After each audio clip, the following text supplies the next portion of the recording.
Good morning everyone, कैसे हैं आप बच्चों। तो आज डिस्कस करने वाले हैं अपन क्लास 12th का ऑर्गेनिक का फर्स्ट चैप्टर, उसका पूरा रिवीजन करने वाले हैं। Halo alkanes and hello arenes, ठीक है। तो डिस्कस करते हैं, बने रहें मेरे साथ और रिएक्शंस को रिवाइज करें बेटा। तो चलिए डिस्कस करते हैं अपन halo alkanes and hello arenes. Haloalkanes का मतलब क्या होता है बेटा। हेलो एल्केन्स का मतलब होता है एल्केन में से आप एक हाइड्रोजन हटा करके एक हैलोजन रिप्लेस कर देते हो तो वो हेलो एल्केन्स बन जाता है। और हेलो एरीन्स का मतलब क्या होता है, बेंजीन। बेंजीन में से आप एक हाइड्रोजन हटाओ और उसकी जगह पर एक हैलोजन रिप्लेस कर दो तो वो बन जाएगी हेलो एरीन्स। हेलो एल्केन्स का को अपन क्या लिख सकते हैं, RX लिख सकते हैं, और हेलो एरीन्स को अपन लिख सकते हैं ARX। On the basis of classifications की अपन बात करते हैं, नंबर ऑफ हैलोजन एटम्स के अकॉर्डिंग हेलो एल्केन्स को क्लासिफाई किया जाता है, ठीक है, 3 पार्ट्स के अंदर, mono halo alkanes, di halo alkanes and tri halo alkanes. Mono का मतलब क्या होता है, एक हैलोजन्स, डाई का मतलब 2 और ट्राई का मतलब 3 हैलोजन्स रिप्लेस हो जाए तो वो mono di tri halo alkanes में कन्वर्ट हो जाएगी बेटा। तो मोनो हेलो एल्केन्स को sp3 CX बॉन्ड के अकॉर्डिंग, sp3 CX बॉन्ड के अकॉर्डिंग फर्दर 3 पार्ट में क्लासिफाई किया जाता है। First is alkyl halide, second is allylic halides, ठीक है, and third is benzylic halides. Third is benzylic halides. तो फर्स्ट अपन बात करते हैं एल्काइल हैलाइड्स के बारे में। तो एल्काइल हैलाइड्स को फर्दर क्लासिफाई किया जाता है नंबर ऑफ कार्बन के बिहाफ पर। जिस कार्बन पर हैलोजन है वो सीधे एक ही कार्बन से जुड़ा हुआ है तो उसको अपन क्या बोलेंगे, प्राइमरी या 1 डिग्री एल्काइल हैलाइड्स बोलेंगे बेटा। प्राइमरी या 1 डिग्री एल्काइल हैलाइड्स बोलेंगे। और ये कार्बन जो है जिस पर हैलोजन जुड़ा हुआ है वो sp3 हाइब्रिडाइज होगा। इसी तरीके से जिस कार्बन पर हैलोजन है वो सीधे 2 कार्बन से जुड़ा हुआ है तो उसको अपन क्या बोलेंगे बेटा, 2 डिग्री एल्काइल हैलाइड्स बोलेंगे। एंड जिस कार्बन पर हैलोजन जुड़ा हुआ है वो सीधे 3 कार्बन से जुड़ा हुआ है तो उसको अपन क्या बोलेंगे, 3 डिग्री एल्काइल हैलाइड्स बोलेंगे। तो एल्काइल हैलाइड के कितने टाइप्स होते हैं, 3 टाइप्स होते हैं, primary, secondary and tertiary halides. Next allylic halides. Allylic halide में क्या होता है, जिस कार्बन पर हैलोजन होता है उसके पास वाले कार्बन पर क्या होता है, डबल बॉन्ड होता है तो उस ग्रुप को अपन क्या बोलते हैं बेटा, एलाइलिक हैलाइड्स बोलते हैं।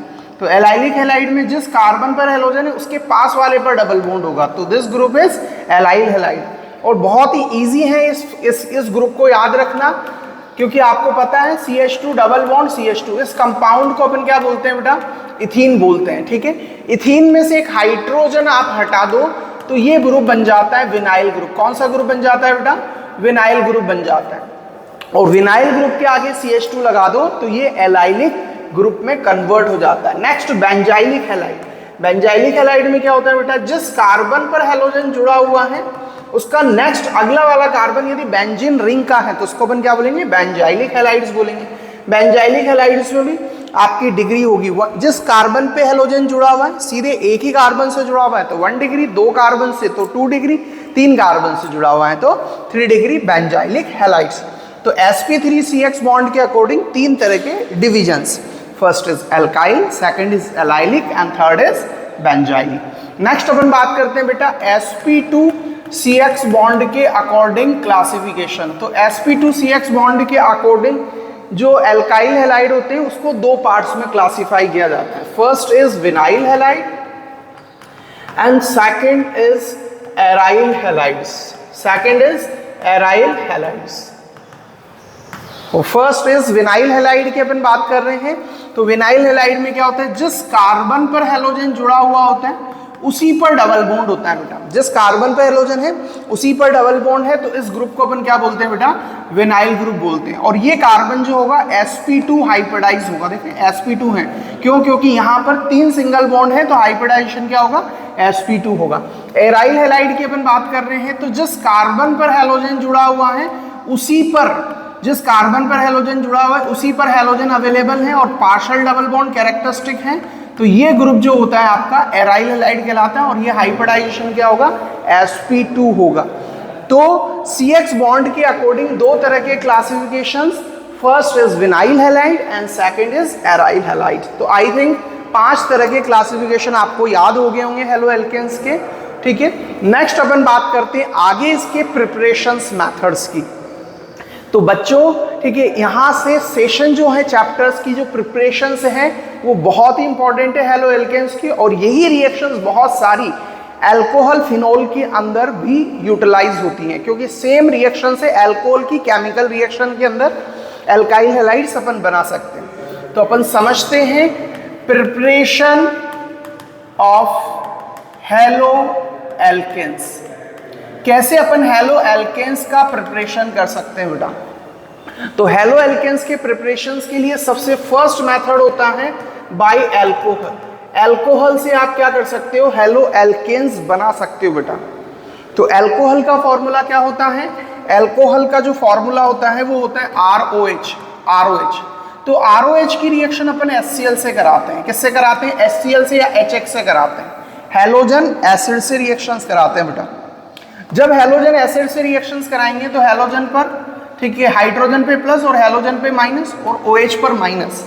जब अल्कोहल की रिएक्शन हैलोजन एसिड से कराते हैं तो यहाँ से क्या अलग होता है बेटा, यहाँ से एक H और यहाँ से एक OH, यहाँ से एक H यहाँ से एक OH मिलकर के क्या अलग हो जाएगा, H2 अलग हो जाएगा। H और OH मिलकर के क्या बनता है, H2 बनता है, और R के साथ क्या जुड़ जाएगा, X, तो RX का फॉर्मेशन हो गया। RX का मतलब क्या हो गया, एल्काइल हैलाइड्स। तो एल्काइल हैलाइड अपन कैसे बना सकते हैं, ROH की रिएक्शन HX से कराओ, H और OH मिलकर के H2 अलग हो जाएगा और RX का फॉर्मेशन हो गया बेटा। अब नेक्स्ट इसी के अंदर एक रिजेंट लिया जाता है, उस रिजेंट को अपन बोलते हैं लुकास रिजेंट। क्या बोलते हैं बेटा, लुकास रिजेंट। लुकास रिजेंट जो होता है दो चीजों का मिक्सचर होता है बेटा। कौन कौन सी चीजों का मिक्सचर होता है, concentrated HCl plus anhydrous ZnCl2 का मिक्सचर होता है। लुकास रिजेंट दो चीजों का मिक्सचर है, concentrated HCl plus anhydrous ZnCl2 का मिक्सचर। तो इस रिजेंट को अपन अल्कोहल के अंदर लेते हैं। तो अल्कोहल की रिएक्टिविटी का पता लगाने के लिए भी यूज किया जाता है। अल्कोहल की रिएक्टिविटी का पता लगाने के लिए लुकास रिजेंट को यूज करते हैं। तो 3 तरह के अल्कोहल है मेरे पास, 3 डिग्री अल्कोहल, 2 डिग्री अल्कोहल और 1 डिग्री अल्कोहल। तो 3 डिग्री अल्कोहल में जो रिएक्शन होगी बेटा वो कितने मिनट्स के अंदर हो जाएगी, 1 मिनट में। 1 मिनट में आपको रिएक्शन हो जाएगी। यदि 3 डिग्री अल्कोहल लेते हो आप यहाँ पर और यहाँ पर लुकास रिजेंट लेते हो तो 1 मिनट के अंदर रिएक्शन हो जाएगी और आपको टर्बिडिटी नजर आएगी। यहाँ पर ठीक है रिएक्शंस होगी, क्लाउडीनेस जनरेट होना स्टार्ट होगा। 2 डिग्री अल्कोहल लेते हैं तो रिएक्शंस कितने मिनट में होती है, 5 मिनट में होती है, 5 मिनट लगेंगे बेटा। और 1 डिग्री आप अल्कोहल लेते हो तो no reaction at room temperature. Room temperature पे कोई भी रिएक्शंस नहीं होगी। मतलब 30 मिनट, आफ्टर 30 मिनट तक गर्म करते हो, उसके बाद 30 मिनट के बाद आपको बहुत ज़्यादा गर्म करने पर रिएक्शन पॉसिबल होगा ही, मतलब रिएक्शन होगी नहीं नॉर्मल कंडीशंस पे। तो रिएक्टिविटी ऑफ अल्कोहल की अपन बात करते हैं तो सबसे जल्दी कौन रिएक्शन देगा, 3 डिग्री अल्कोहल, फिर उसके बाद 2 डिग्री और फिर उसके बाद 1 डिग्री। और कौन सा रिजेंट यूज किया जाता है, Lucas reagent, concentrated HCl plus anhydrous ZnCl2 का ये मिक्सचर्स होता है बेटा। नेक्स्ट अपन बात कर रहे हैं, फर्स्ट मेथड हो गया कंप्लीट। सेकेंड मेथड ठीक है, रिएक्शन विद PCl5। PCl5 से आप क्या कर सकते हो, अल्कोहल की रिएक्शन PCl5 से कराएं बेटा।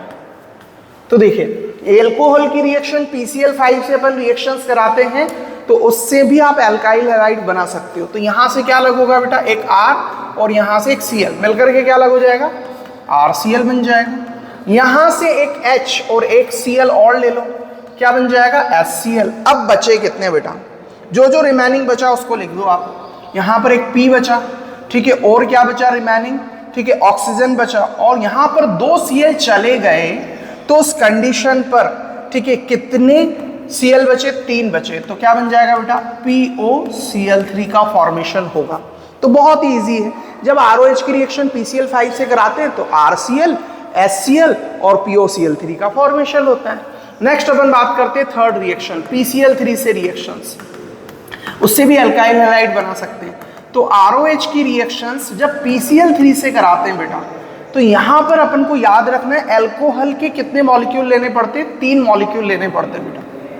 तो 3 ROH की रिएक्शन PCl3 से कराएंगे तो यहाँ से 3 R और 3 Cl मिलकर के क्या अलग हो जाएगा, 3 RCl बन जाएगा। साथ में देखिए अब बचा क्या, रिमेनिंग, उसको लिख देते हैं। तो ये P बचा है। अब देखो ये जो 3 है ये 3 हाइड्रोजन ऑक्सीजन से मल्टीप्लाई है, तो 3 हाइड्रोजन को आप आगे लिखो बेटा और 3 ऑक्सीजन को पीछे लिखो, तो क्या बन जाएगा H3PO3 का फॉर्मेशन। तो इस मेथड से भी आप क्या कर सकते हो, यहाँ पर एल्काइल क्लोराइड बना सकते हो। जनरली क्लोराइड स्टेबल होता है, पर इस रिएक्शन का एक्सेप्शन क्या है, Pi3 और PbR3 जो होते हैं ये कंपाउंड क्या होते हैं बेटा, अनस्टेबल होते हैं। क्या होते हैं ये कंपाउंड, अनस्टेबल होते हैं।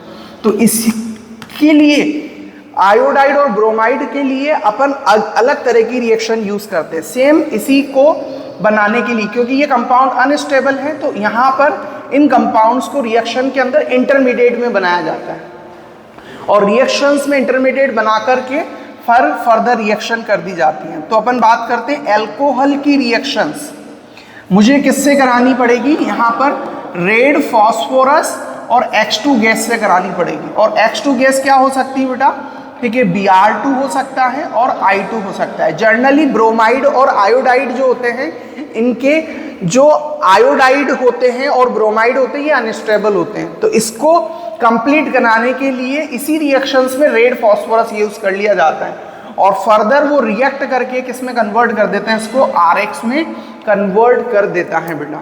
तो इस तरीके से अपन क्या कर सकते हैं, हेलो एल्केन से, ठीक है, अल्कोहल से क्या बना सकते हैं, एल्काइल हैलाइड्स का फॉर्मेशन कर सकते हैं। तो ये 4th रिएक्शन हो गई। 5th रिएक्शंस की अपन बात कर रहे हैं। 5th रिएक्शन ROH की रिएक्शन अपन NaBr प्लस H2SO4 से रिएक्शन कराते हैं। किससे कराते हैं, ROH की रिएक्शन NaBr और H2SO4 से। तो इससे भी आप क्या कर सकते हैं, एल्काइल हैलाइड बना सकते हैं। देखो कैसे, यहाँ से एक R और यहाँ से एक Br, तो क्या बन जाएगा बेटा, RBr बन जाएगा। साथ में देखिए यहाँ से Na है, ठीक है। अब इसको ब्रेक करेंगे अपन H2SO4 को, तो ये ऐसे ब्रेक होगा H प्लस और HSO4 माइनस में। तो यहाँ से क्या अलग होता है बेटा, यहाँ से अलग होता है वाटर, ये वाला एक H और ये वाला एक OH मिलकर के क्या अलग हो जाएगा, H2 अलग हो जाएगा। और साथ में इस Na के साथ ये आयंस जुड़ जाता है, तो ये क्या बना लेते हैं, NaHSO4 का फॉर्मेशन। तो इस तरीके से भी आप क्या कर सकते हो, ठीक है, एल्काइल हैलाइड का फॉर्मेशन कर सकते हैं। ROH की रिएक्शन NaBr H2SO4 से करा तो RBr वाटर और NaHSO4 बनेगा। नेक्स्ट प्रोसेस जो है, ठीक है, उस प्रोसेस को अपन बोलते हैं 6th प्रोसेस, जिसको अपन बोलते हैं डार्जन मैथड। डार्जन्स मेथड जो होता है ये बहुत ही बेस्ट मेथड होता है बेटा, बेस्ट मेथड है, ठीक है, वेरी इंपॉर्टेंट मेथड। डार्जन्स प्रोसेस जो होता है एल्काइल क्लोराइड बनाने का, सॉरी एल्काइल क्लोराइड बनाने का जो है ये बेस्ट मेथड है, बेस्ट मेथड। एल्काइल क्लोराइड बनाने का जो बेस्ट मेथड है उस रिएक्शंस को अपन क्या बोलते हैं बेटा, डार्जन्स प्रोसेस बोलते हैं। होता क्या है देखें, क्योंकि इसमें जो बाई प्रोडक्ट बनते हैं ना वो गैस के फॉर्म में उड़ जाते हैं बेटा। देखिए यहाँ पर ROH की रिएक्शन अपन SOCl2 से कराते हैं इन द प्रेजेंस ऑफ प्रेडीन की प्रेजेंस में। तो यहाँ से क्या अलग होगा बेटा, यहाँ से अलग होगा एक R और एक HCl मिलकर के क्या अलग हो जाएगा, RCl। साथ में क्या अलग होगा, यहाँ से एक H और एक Cl मिलकर के HCl, और SO और O मिलकर के क्या अलग हो जाएगा बेटा, SO2। तो SO2 उड़ जाता है और HCl भी उड़ जाता है। ये दो बाई प्रोडक्ट जो बने इस रिएक्शंस के अंदर, ठीक है, ये जो दो बाई प्रोडक्ट बने वो आपके क्या हो जाएंगे, एस्केप हो जाएंगे, escape in form of gas के फॉर्म में ये उड़ जाएंगे। तो आपको बेटा क्या मिलेगा, प्योर एल्काइल क्लोराइड मिलेगा। क्या मिलेगा, प्योर एल्काइल क्लोराइड। तो प्योर एल्काइल क्लोराइड बनाने का जो बेस्ट मेथड है उस प्रोसेस को अपन क्या बोलते हैं, डार्जन्स प्रोसेस। डार्जन मतलब टार्जन, क्योंकि इसमें बाई प्रोडक्ट उड़ गए बेटा। तो क्या मिलेगा आपको, एल्काइल क्लोराइड्स मिलेगा, ठीक है। तो ये बेस्ट मेथड होता है एल्काइल क्लोराइड बनाने का। नेक्स्ट अपन बात कर रहे हैं आगे फर्दर इसकी रिएक्शंस। तो सेकंड मेथड होता है बाई हाइड्रोकार्बन से, बाई हाइड्रोकार्बन से अपन क्या कर सकते हैं, ठीक है, एल्काइल हैलाइड्स का फॉर्मेशंस कर सकते हैं। तो इसमें सबसे फर्स्ट मेथड होता है बाई एल्केन से, ठीक है। तो एल्केन की रिएक्शन अपन कराते हैं, पर जनरली कौन सी गैसेस से रिएक्शन कराएंगे, हैलोजन गैसेस से रिएक्शन कराएंगे, इसको हैलोजनरेशन बोलते हैं बेटा। तो फ्लोरीन, क्लोरीन, ब्रोमीन, आयोडीन से रिएक्शंस कराते हैं बेटा। किससे रिएक्शन कराते हैं, फ्लोरीन, क्लोरीन, ब्रोमीन, आयोडीन से। अब देखिए बेटा, जब हेलो एल्केन की फ्लोरीन से रिएक्शन कराते हैं तो ये बहुत ही एक्सप्लोजिव नेचर की होती है, मतलब ये रिएक्शन होगी ना तो इतनी फास्ट होगी कि ये ब्लास्ट हो जाएगी। तो लेबोरेटरी में इसका अपन इस रिएक्शन का इस्तेमाल करते ही नहीं है, ठीक है। लेबोरेटरी में इस रिएक्शन का इस्तेमाल नहीं करते, फ्लोरिनेशन नहीं कराते हैं, आयोडीनेशन भी नहीं कराते हैं।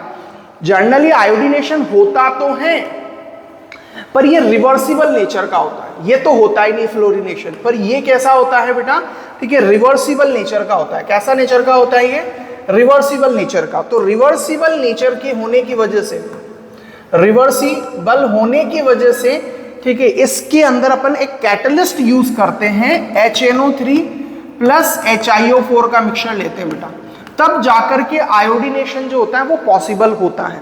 तो देखो बहुत ही इजी है, ठीक है ना। यहां पर याद रखना, हैलोजनरेशन में जब एल्केन की रिएक्शन कराते हैं तो सनलाइट की प्रेजेंस में होती है बेटा, सनलाइट की प्रेजेंस।